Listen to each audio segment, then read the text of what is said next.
Who do we got? Who's Joe next? Burrow. Wait, Joe Burrow. You got to put him up. One of the greatest pocket passers in the game right now. 10 minutes. Joey B. Here we go. Fucking cool. What does AI have to say about Joey B? What's AI say about Joe Burrow standing at 6'4" and weighing 250 pounds. 215. No, my bad. Jesus. 215 Holy pounds. Fuck. Was drafted #1 overall in 2020. In just 5 seasons, he's made his mark as one of the league's premier young quarterbacks with 3 trips to the playoffs and a Super Bowl appearance. Raised in Ohio, his college football journey took him from Ohio State to LSU, where he won the Heisman Trophy and a national championship, having one of the greatest seasons in college football history. Actually, that's the first time I've ever heard about Joe Burrow or seen him play or just learned anything about him was the national championship game when he was at LSU.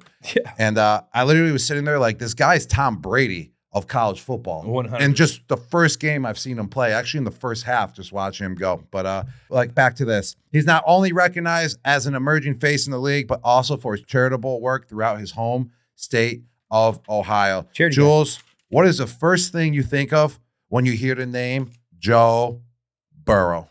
Joe cool. First thing comes to mind.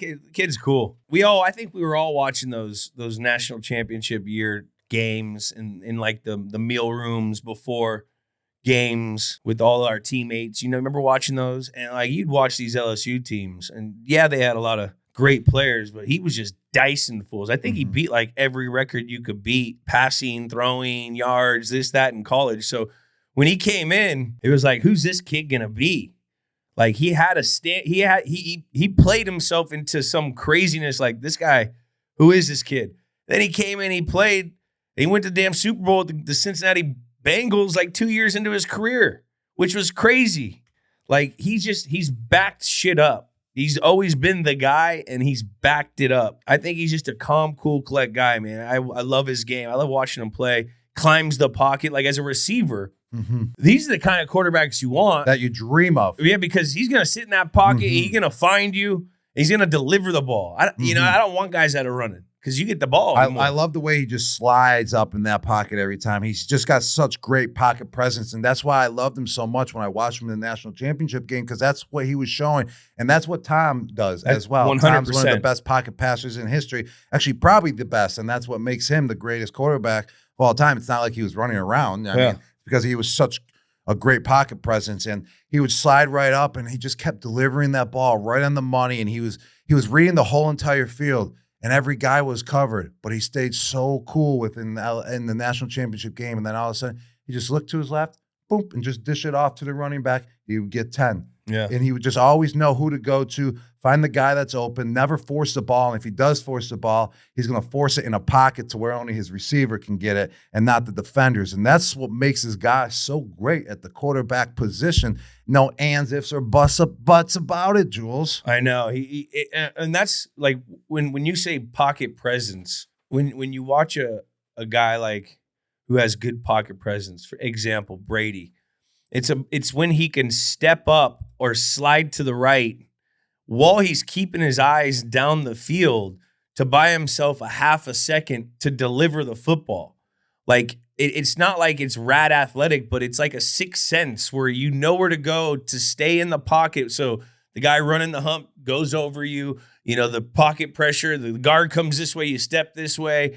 You go to your left a little, and it's like a sixth sense. And you see that with Joe Burrow. There were so many third downs where he steps up, knows where his last read is, finds that in cut, delivers a good ball. I'm really sad about their team right now because they're really good. I feel like they're better than what they're doing, but he's a stud. And when you have a quarterback like that can step up in the pocket and stay in the pocket as well, extend the time in the pocket because he just got great pocket presence. This is when you actually, as a receiver, you cannot cut your routes short. No. You have to get all your depth that you need to get. Say you got a 12-yard in cut, you have to get the 12 yards because it's all about timing with this guy. And this timing goes from practice to a game, because when you have a pocket presence quarterback, it's not street ball. It's real football, and it's the hardest football to defend when you got a quarterback like this. So get your depth in the receiving game if you're a wide receiver or a tight end, and do all the little details that you need to do, because that ball is going to come eventually. Yeah. You don't know when, but it's going to come. And if you're the fifth read,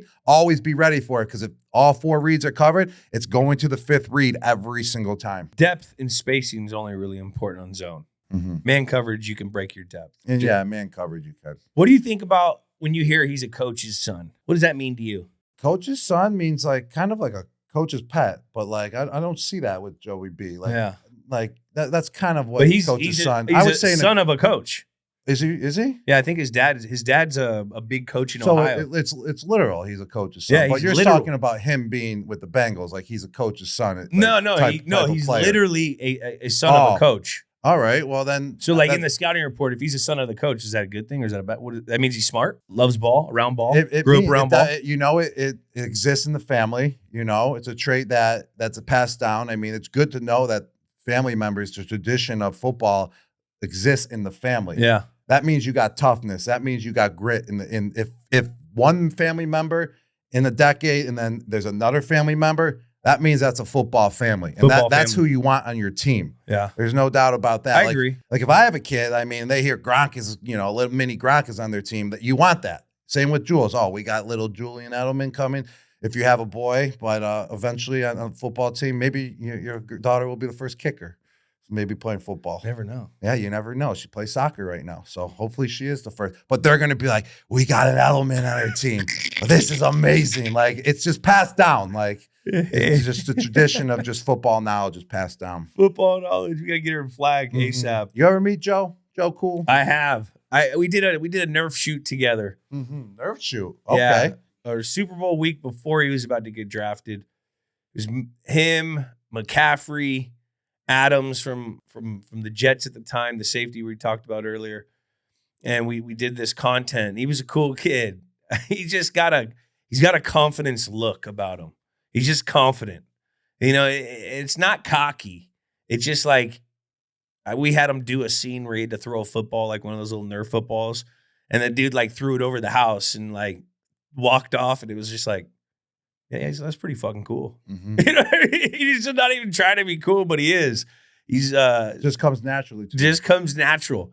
You ever meet him? Yes, one time. And it was actually this year. But we got to go way back a little bit. Like when Malcolm Brown was drafted to the Patriots, like how many years ago that was? Yeah. Like what, 2015, whatever. First round pick D tackle out of Texas. I got a text message that night, the night of the draft, and it was like, hey, Rob, it's Malcolm Brown. Like, pleasure to be on your team. I can't wait to get back to work on the football field, and just an honor to be your teammate. It was something along those lines.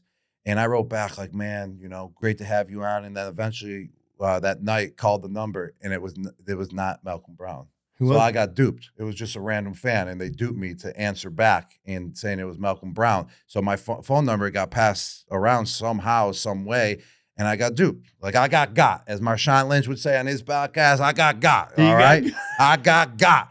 So now, fast forward, I was like, I ain't ever going to let that shit happen to me ever again. I ain't answering random numbers. Like, if someone has my number, it's because I know they have my number or something. That's my official rule from here on out. After I retired with the Tampa Bay Buccaneers, my second stint in the NFL, they're like, everyone's still trying to get me to play, ask me questions in the media when I had to do some media rounds. You're like, yo, who is the quarterback that you would love to play with, to this day and era? Like playing right now. And it can't be Brady. Obviously, I'm not going to pick Brady. I'm like Joe Burrow, but because he reminds me of Brady, and I just love the way that he presents himself in the pocket. Went everywhere. And I retired that year. And then I get a text message. Yo, Gronk, what's up, man? I saw you talking about me in the media. It's Joe Burrow. Like, I would love for you if you came to the Cincinnati Bengals. I was like, I ain't getting got what? Again. I'm like, I ain't getting got again. Like, this is nuts. Like, I ain't falling for this shit. Like, I ain't gonna answer. I thought it was cool as shit, though. I was like, this would be cool as hell if this is Joe Burrow trying to recruit me to go to the Bengals, but also at the same time, he's got to know I'm tapped out and he does not want me on that team. But he thinks he does because of my history. But when I'm tapped out and I know I'm not playing football anymore, you don't want me, Jules. Yeah. So I'm gonna tell you that just myself. Nah, I mean you do, but you do. I would have still been good. You still would have been. But even when you're covered, you're not covered. I'm at the white party this year. Shout out to Michael Rubin having the white party, and I go up to him. I walk right by him. I'm like, oh, what up, Joe? Nice to meet you. It's the first time I've ever met him. And then within 10 seconds, he's like, yo, you something along the line like, yo, you never responded to me. And I knew exactly what he was talking about.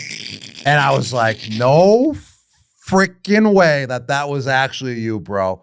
He's like, yeah, I texted you like after you said like that you wanted to play with me in the media. I wanted you to come to Cincinnati. And I was like, bro, I never thought in a million years that was you, bro. I was like, I'm sorry. I apologize, man, because I love Joe Burrow. Brown. Yeah, and because of Malcolm Brown text message, because someone got me.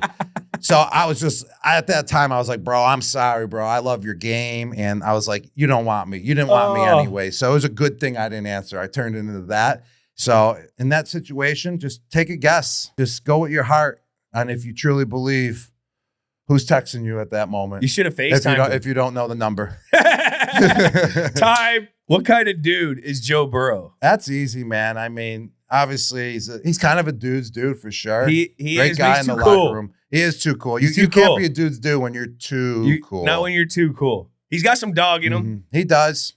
He's got some whiz in him, but I think he's just a stud. He is a stud, 100%. That's what I was going with. I'm not even going to argue with that. The dog that I saw in him was after the national championship game when he smoked that cigar and just sat there and like did those interviews or whatever and took a couple pictures with the cigar in his mouth. That was dog-like for sure. But it's also he's studly enough to do it. Like, with his hair slicked back and everything. He had the little Jerry. He's got the little. He got the Superman curl. He's got the Superman little swoop. Hey, right now with the frosted tips. Are you jealous of his Superman hair look? Hell I think you are, Jules. Hell you kind of got that going a little bit. No, but not to his level. No, like, he's like up textured hair. I got this straight ass terrible hair. Yeah, Joe Burrow, he's too cool. He's definitely stamp it stud.